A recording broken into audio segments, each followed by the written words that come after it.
Hi అండి. ఈరోజు మనము పాలకూర, పచ్చి బఠానీ వేసుకొని మల్టీగ్రెయిన్ పిండితో చపాతీ ఎలా తయారు చేసుకోవాలో చూద్దాము. నేను పిండి కోసము రాగులు, ఓట్సు, సజ్జలు, తెల్లజొన్నలు, పచ్జొన్నలు కలిపి పిండి ప్రిపేర్ చేసుకున్నాను. తర్వాత మనము పాలకూర తీసుకొని నీట్‌గా వాష్ చేసుకోవాలి. అలాగే బఠానీని కూడా వాష్ చేసుకొని ఒక బౌల్‌లో వేసుకొని 10 నిమిషాల పాటు బాయిల్ చేసుకోవాలి.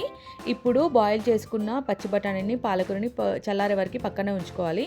అవి చల్లారాక ఒక మిక్సీ జార్‌లో వేసుకొని అందులో కొంచెం జీలకర్ర కూడా వేసుకొని మెత్తగా ఫైన్ పేస్ట్ లాగా చేసుకోవాలి.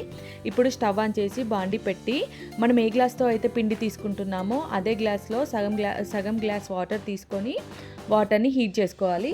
మనము హీట్ అయిన వాటర్లో కొంచెం ఉప్పు, పాలకూర పేస్టు అలాగే పిండిని వేసి కలుపుకొని ఒక 10 నిమిషాల పాటు పక్కన పెట్టుకోవాలి.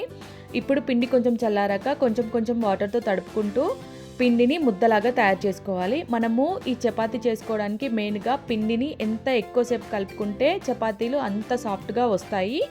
అలాగే వాటర్ కూడా మనము ఎంత క్వాంటిటీ పిండి తీసుకుంటున్నామో ఆ క్వాంటిటీలో సగం వరకే వాటర్ వేసుకొని పిండిని కలుపుకోవాలి.